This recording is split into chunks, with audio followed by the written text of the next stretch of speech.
Imagine you're in a bright, modern cafe. Laptop open, noise-canceling headphones on, the kind of place where people build startups, trade crypto, edit vlogs. On your screen is a video titled, "How to Escape the 9 to 5 and Take Back Your Life."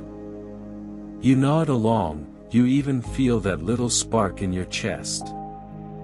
For a moment you see another version of you, focused, powerful, financially free, then, almost without thinking, you open another tab.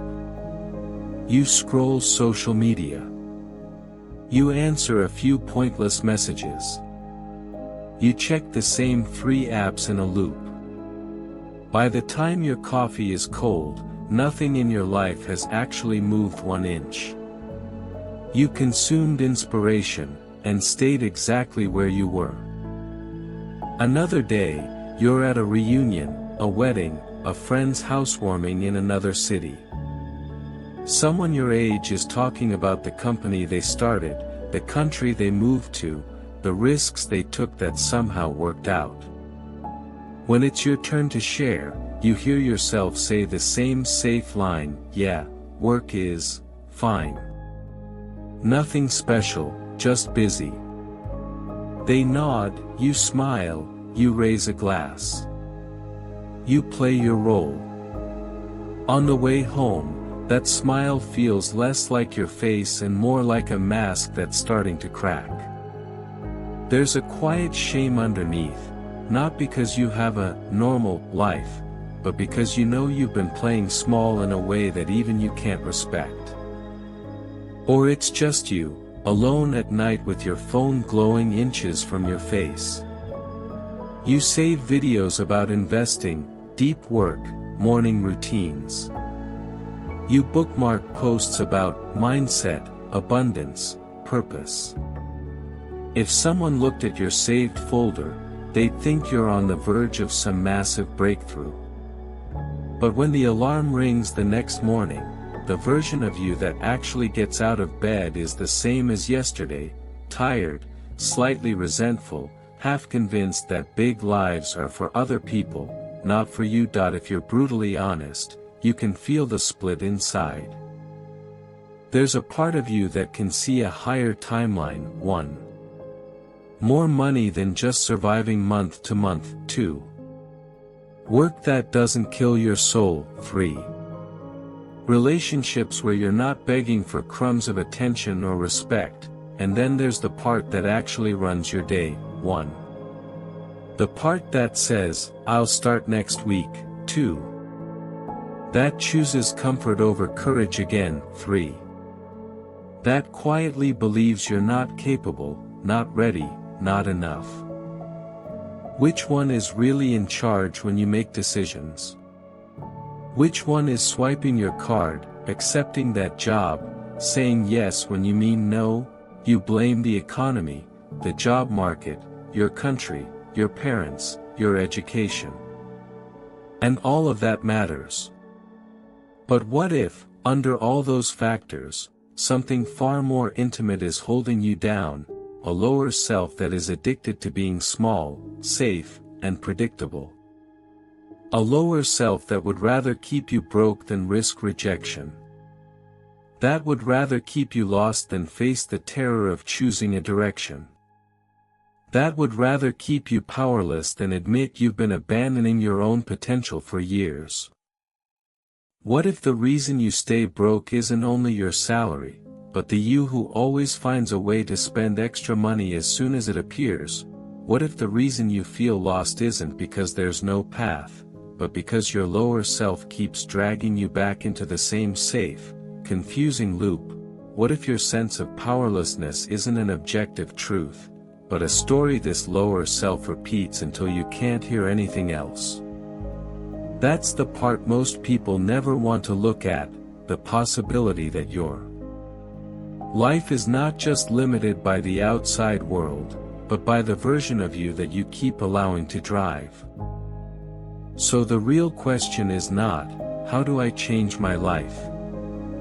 The real, uncomfortable question is, who, inside you, is currently making your decisions, the lower self that needs you to stay small, or a higher self you haven't fully met yet, because the day you stop letting your lower self quietly run the show, your money, your direction, and your sense of power won't just improve a little, they will start bending toward a completely different destiny. Now let's put a clear name on this thing that keeps dragging you down. Psychology would call a big part of it your shadow, all the drives, fears, and impulses you decided are not me and pushed underground. Jung said that as long as this shadow stays unconscious, it quietly runs your life and you call it fate. Your lower self is basically your shadow plus your survival instincts pretending to be common sense. It's the part of you that was trained, by family, school, culture, to believe, don't want too much. Don't stand out. Don't risk looking stupid. Stay where you are. It sounds protective. In reality, it's the version of you that would rather stay small than feel afraid. To survive in the world, you also built a persona, the mask you wear to be accepted. Maybe it's the nice, flexible employee who always says yes and never asks for a raise. Maybe it's the chill friend who doesn't care about money, but secretly panics every time they tap their card. Maybe it's the supportive partner who always puts other people first and then lies awake at night wondering why no one ever truly shows up for them. The lower self loves this mask, because as long as you keep playing that role, you never have to risk changing your story. You can see it clearly in your relationship with money. Your logical mind says you want abundance, freedom, options. But your nervous system is calibrated to barely enough, because that's what feels familiar. So every time extra money shows up, a bonus, a side gig, an unexpected payment, your lower self quietly goes to work. You procrastinate sending the invoice. You reward yourself with things you don't even really want. You undercharge because asking for more feels like a crime. On the surface, it looks like bad habits. Underneath, there is a deeper program running. If I grow too much, I'll be exposed, rejected, alone. Better to stay at this safe, painful level I already know. The same dynamic plays out with direction. Your higher self is drawn to clarity. I want to try this path. I want to build that skill. I want to commit to this move. Your lower self, however, is allergic to responsibility. As long as you're confused about your path, you never have to fully show up anywhere. So it feeds you sophisticated overthinking. It convinces you that you must find the perfect idea before you start, that one wrong move will ruin your life, that other people have signals you don't. The paradox is brutal. The more you obsess about finding the right direction, the less you actually move.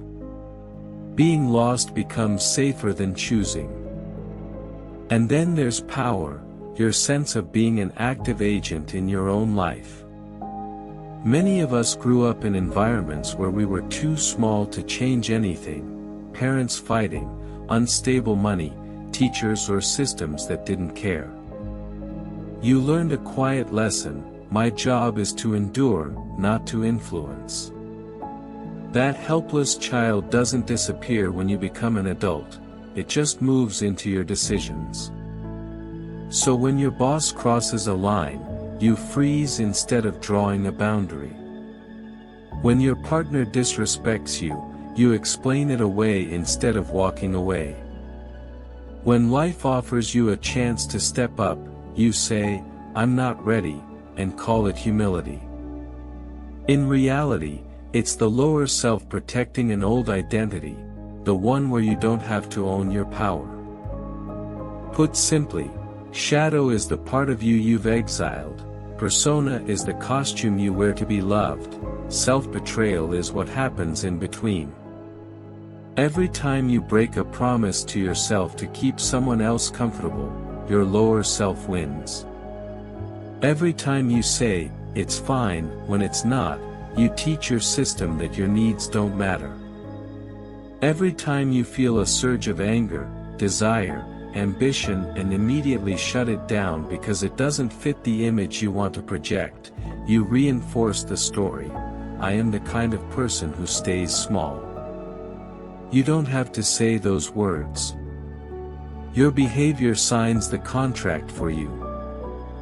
Here's the cruel paradox: the more you try to be the good person, who never asks for too much, never disappoints anyone, never makes waves, the more resentful, jealous, and empty you quietly become. The lower self promises safety, no conflict, no embarrassment, no risk. But the price is that you live permanently below your real capacity, then have to numb the pain of that with distractions, drama, and self-criticism. You end up broke not just in your bank account, but in self-respect. Philosophers have been warning about this for centuries. Nietzsche talked about how people choose smallness and call it morality. Gabor Mate points out that the coping patterns that once protected you in childhood become the prison of your adult life. Jung reminds you that what you refuse to face inside will keep showing up outside as fate. Your lower self is not evil, it is scared. But a scared identity running your finances, your choices, and your relationships will keep designing a scared life. And this is the most dangerous part: none of this feels dramatic from the inside. It just feels like, this is who I am, and this is how life is. You don't wake up thinking, today I will let my lower self run everything. You wake up thinking, I'm just being realistic. Meanwhile, that lower self is quietly negotiating on your behalf in every moment. What you think you deserve, what you dare to ask for, when you give up, when you don't even start. The problem isn't that this lower self exists. Everyone has one. The real problem is that, until you see it clearly, it has been slowly rewriting your destiny while you call it personality, culture, or bad luck. That I and the next part, instead of staying abstract, we're going to watch this play out in the form of a story. Prototype life, where you can recognize your own patterns in someone else's choices, and see exactly how the lower self keeps turning potential into a loop. Let me show you what this actually looks like in a real life. Imagine someone, let's call them Alex. Not a villain, not a failure. Just painfully normal. If you're honest, parts of Alex will feel uncomfortably familiar. As a kid, Alex learned one lesson very early: life is easier when you don't cause trouble. When adults were stressed about money, work, marriage, Alex's way to stay safe was simple: be the good one. Don't ask for too much. Don't argue. Don't make it worse. When Alex swallowed feelings, people said, "You're so mature." When Alex gave up what they wanted so others could be comfortable, people smiled and said, "You're so kind." The lower self was being born right there, a version of Alex whose survival strategy was to shrink, please, and adapt. Fast forward to adulthood. Alex has a job that looks okay on paper. It pays enough for rent, food, streaming subscriptions, maybe a little trip once in a while. But there's an invisible ceiling: money comes in, then somehow evaporates. When it's time to negotiate salary, the lower self whispers, "Don't be difficult. You should be grateful to have a job at all." So Alex accepts less than they're worth. When a freelance client asks for a discount, Alex says yes before even thinking. When extra cash appears, it triggers anxiety. This isn't really mine, something bad will happen, and within weeks it's gone on impulse buys or rescuing other people. From the outside, it just looks like bad budgeting. On the inside, it's a nervous system addicted to familiar numbers. The shadow belief is simple: I am the kind of person who gets by, not the kind of person who has more than enough. The lower self defends this belief the way a security system defends a bank vault. Anything that threatens to raise the level gets quietly sabotaged. Direction is no different. Alex says, I don't know what I want, and it feels true. But look closely. Whenever a possible path appears, a course, a move, a new industry, Alex's mind instantly generates perfect reasons not to commit. What if it's the wrong choice? What if I'm not talented enough? What will people think if I fail? The lower self loves this loop, because as long as Alex is confused, nothing has to change. Confusion is safer than commitment. Over time, Alex becomes an expert in researching possibilities and a beginner in all of them. This is how being lost quietly becomes an identity. It's not that no path exists, it's that every path threatens the story, I'm small and uncertain, and that story has been running for so long that losing it feels like a kind of death. Relationships. Same pattern, different costume. Alex ends up in friendships and romances where they are the reliable one, the understanding one, the one who always adjusts. When someone cancels last minute, Alex says, no worries. When someone crosses a boundary, Alex explains it away, they're just busy, stressed, like that with everyone.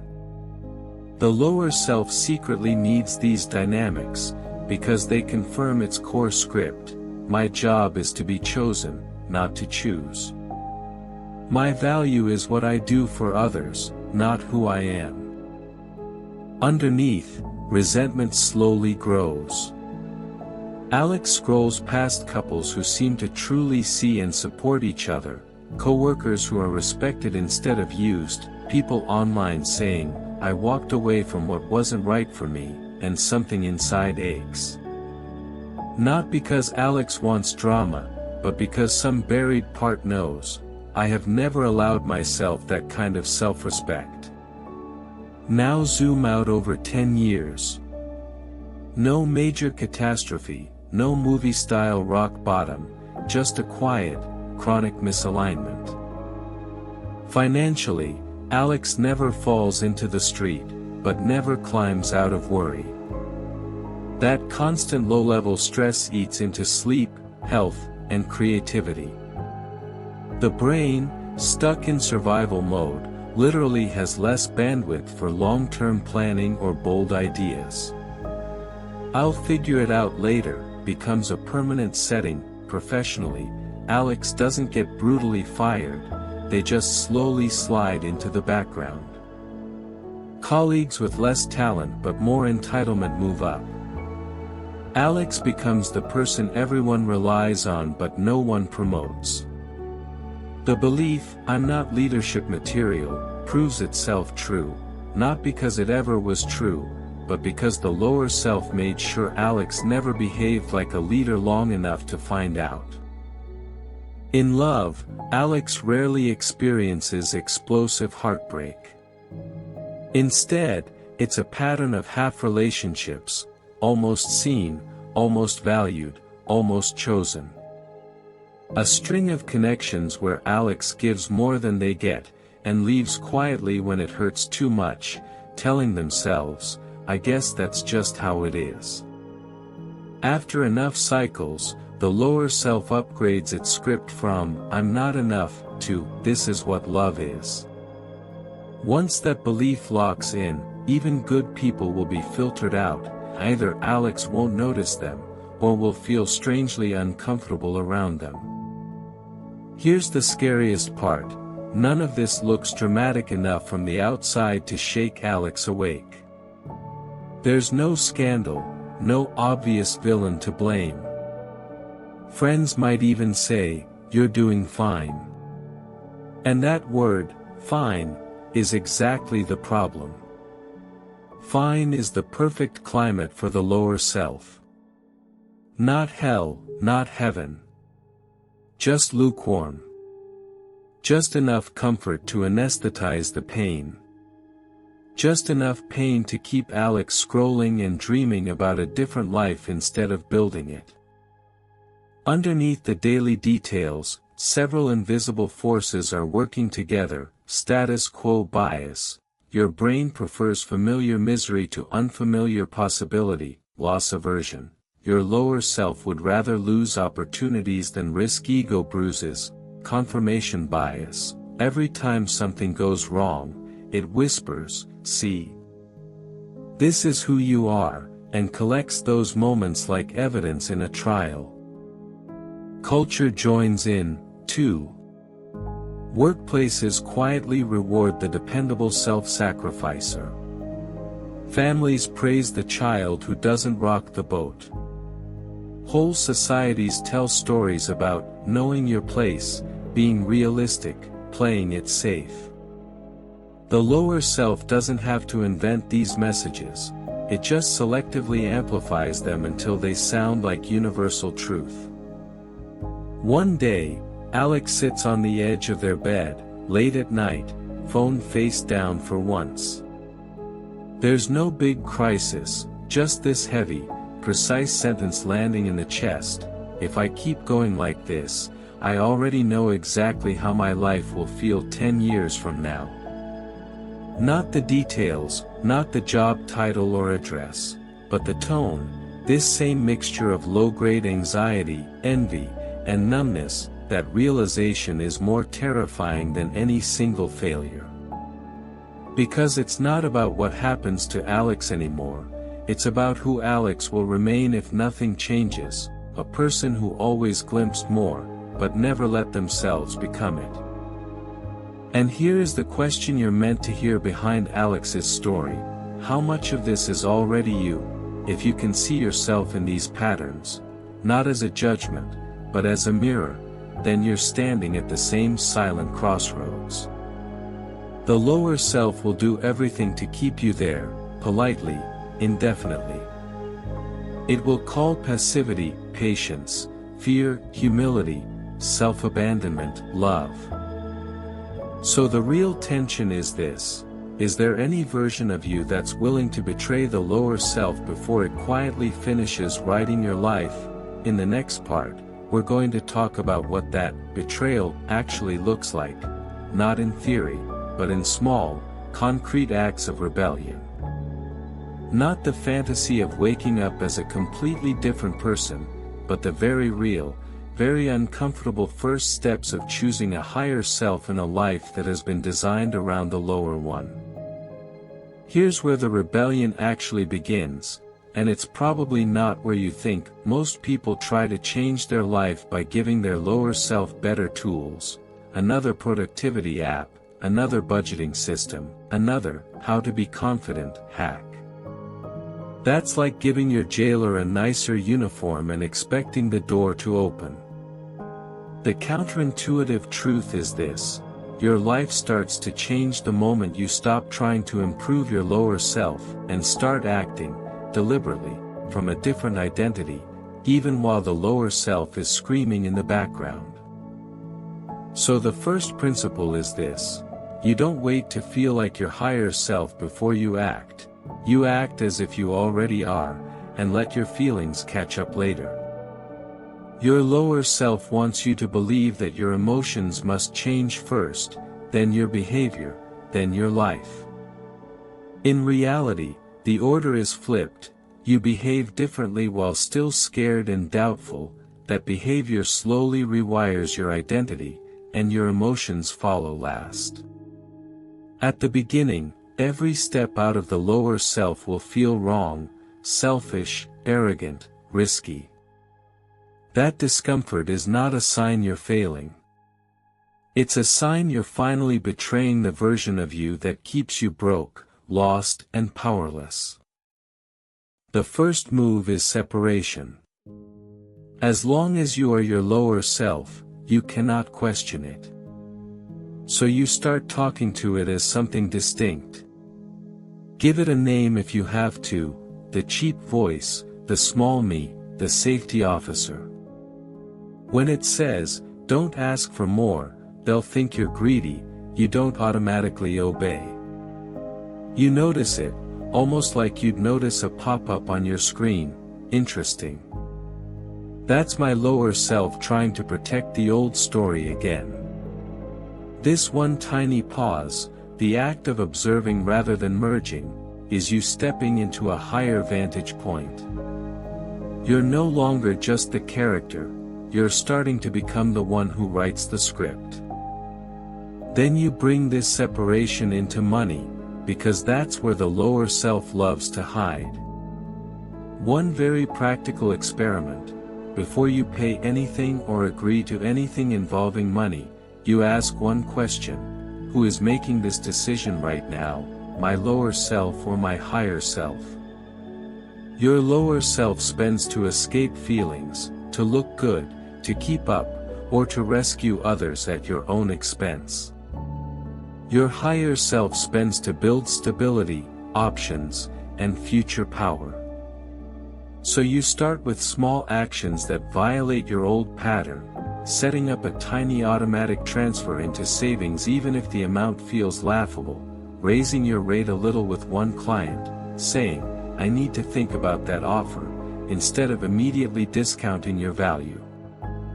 The numbers might not change overnight, but your role does, from someone money happens to someone who is training their system to hold more without panicking. Direction is another battlefield. Your lower self will try to keep you trapped in infinite thinking with no movement. So you impose a new rule on yourself: no more, "I don't know my path," without an experiment attached. Instead of waiting for a perfect calling to arrive, you pick one concrete, small project that a higher version of you would complete in the next 30 days. Not dream about, complete. It might be finishing a portfolio, launching a simple offer, applying to 5 specific jobs, or learning a skill for 1 focused hour a day. The goal is not to find your ultimate destiny in a month. The goal is to teach your nervous system that you are capable of choosing, committing, and finishing something even while feeling unsure. Every completed experiment is a tiny betrayal of the lower self's favorite sentence: "I just can't decide." Power shows up in your boundaries. Your lower self has spent years protecting you from discomfort by saying yes when you mean no, explaining yourself to everyone, apologizing for taking up space. So you introduce a new practice. Once a day, you do one small thing that a self-respecting version of you would do, even if it feels rude or scary. You answer, "No, I can't do that," without a long justification. You send the email asking for clarity or fairness instead of quietly swallowing the resentment.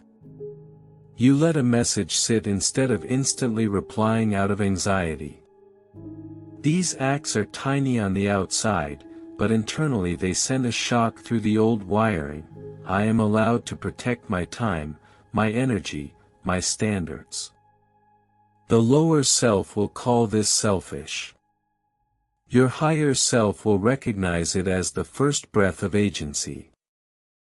You also start paying attention to the micro moments of self-betrayal and self-respect, because without awareness, nothing sticks. At the end of the day, you take 5 minutes and ask yourself 2 simple questions. where did my lower self win today, and where did my higher self slip through? Maybe your lower self won when you doom scrolled for an hour instead of working on the project you care about. Maybe your higher self showed up when you finally sent that uncomfortable email. You don't use this as a weapon to shame yourself, you use it as a scoreboard. You are training different muscles. Some days the lower self will dominate. Some days your higher self will get a few clean hits. The point is not perfection, it's momentum. And yes, this will hurt. It will feel like you are betraying the person who kept you alive this long. In a sense, you are. The lower self was built to survive an old environment, a family where you had to be small, a school where you weren't seen, a culture that made you feel replaceable. That version of you did its job. But if you let it keep driving now, it will protect you right into a life you can't stand. At some point, loyalty to your potential has to become more important than loyalty to your fear. The surprising thing is that you don't need a big dramatic moment to start. You don't need to quit your job tomorrow, move to another country, or burn your life down. Revolutions often begin with something much quieter, one conversation where you say what you actually think, 1 month where you track every dollar to break the trance of, it just disappears, one project you finish even though your brain tells you it's pointless. These are small on the outside, but inside they are sending a message to your entire system. We are not doing life on autopilot anymore. When you stop using your intelligence to defend your lower self, and start using it to build a higher one, your reality has no choice but to respond. Deals that used to scare you become normal. People who only knew how to feed on your weakness start to fall away. Opportunities that once felt too big for someone like me begin to look like invitations rather than accusations. And here is the promise I want you to test, not just believe. The day you stop letting your lower self sign your contracts, say your yes, and choose your no's, the entire curve of your life begins to bend. Not because the universe suddenly loves you more, but because you are no longer acting as the poorest, most frightened version of yourself. In the final part, we're going to zoom out even further. We'll talk about what all of this really means for the story of your life as a whole, not just money, not just career, not just relationships, but the question underneath everything: who were you actually meant to be, if your lower self wasn't writing the script? Think back to where we started, the cafe, the reunion, the late-night glow of your phone. On the surface, nothing dramatic was happening. No car crash. No screaming match. No life or death decision. But under all those normal moments, one question has been quietly shaping everything: are you living as the lowest version of yourself, or something higher that you haven't fully stepped into yet? If you strip away the self-help language, the money tips, the habits and hacks, the deepest truth of this whole video is painfully simple: your life is not just a list of events, it is the echo of the self you choose to obey. The same breakup, the same job loss, the same financial hit can turn one person into a lifelong victim and another into someone sharper, freer, more alive. The difference is not luck. The difference is which self responds. Your lower self is obsessed with one thing: staying the same. It will endure almost any level of frustration, shame and quiet misery as long as it does not have to die. That's why every time you get close to the edge of change, writing the application, raising the price, saying no, walking away, it suddenly becomes loud. You're being unrealistic. You're not that kind of person. What if they leave? What if you fail and everyone sees? It pretends to be your voice. It pretends to be rational. But what it really fears isn't the risk you're about to take. It fears the version of you that will be born if you take it. Your higher self is not some perfect, enlightened superhero. It is simply the part of you that is willing to hold more truth, more responsibility, and more power than your lower self finds comfortable. It is the you that can tolerate temporary fear in exchange for long-term freedom. The you that would rather disappoint others than betray yourself one more time. The you that is willing to feel like an imposter for a season, in order to become someone real. The ultimate shift is this: you stop making your lower self the main character of your story. You stop narrating your life from its perspective. I'm the one who never has enough, I'm the one who can't decide, I'm the one who always gets used. Those are not facts, they are roles. Roles can be retired. Characters can change. Narrators can be replaced. Look at Alex for a moment, not as some random example, but as a possible you from another timeline. If Alex keeps obeying the lower self, we already know how that story feels at 40, 50, 60, not catastrophic, not glorious, just a long compromise. A long, quiet agreement to stay below what was possible. A life that was technically lived, but never fully entered. Now imagine another version of Alex. Same childhood, same wounds, same starting conditions. The only difference, at some point, that Alex decided to betray their lower self. Not in one big cinematic scene, but in 100 small, private choices. They raised their rates once, even while shaking. They ended one relationship where they were half respected. They picked one path and stuck with it long enough to get good at something. They sat with the pain of being seen, instead of hiding behind, "I'm just easygoing." 10 years later, those two Alex wouldn't recognize each other. One is still circling the same loop. The other has built something solid, maybe not flashy, maybe not perfect, but real. Same world, same era, same economy. Different narrator. That's the real escape plan hidden in this topic. It's not a secret technique. It's a decision about allegiance. Who are you going to be loyal to for the rest of your life? The self that keeps you small, or the self that is willing to carry the weight of who you could become? From the outside, your life might not look dramatically different tomorrow. You might still go to the same job, live in the same city, open the same banking app. But on the inside, the axis can quietly tilt. You can walk into your same reality as a different version of yourself, one who stops negotiating against their own value just to be liked, stops calling fear realism and self-abandonment kindness, stops using intelligence to defend their limitations instead of expanding them.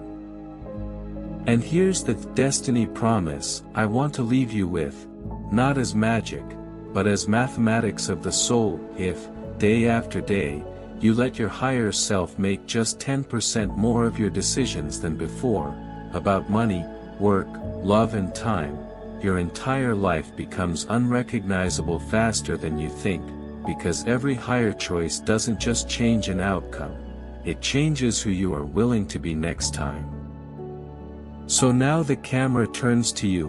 Where has your lower self been winning lately? In your bank account, the way money arrives and mysteriously falls through your fingers. In your career, the way you avoid asking for more, or stay where you're slowly fading. In your relationships, the way you accept half love and call it enough because you're afraid there's nothing better. And more importantly, if you were to betray your lower self once in the next 24 hours, what would that look like? Maybe it's sending one message you've been avoiding, maybe it's not buying the thing you always buy when you feel empty, maybe it's telling someone, calmly and clearly, this doesn't work for me anymore. Maybe it's putting your future first for one focused hour, even if no one else sees it. That I want you to write it down. Don't just think it, declare it. Share in the comments, where did this video feel uncomfortably accurate about you? In what area are you most tired of living as your lower self? Money, direction, or power? What is one specific action you will take in the next 24 hours that your lower self would never choose? When you write it publicly, you're not doing it for the algorithm. You're doing it to mark a line in your own story. This was the moment I stopped pretending my lower self was the real me. Your lower self has already written enough chapters that it kept you alive. It taught you how to survive, but you were not born just to survive your own life. From here on, you get to choose who holds the pen.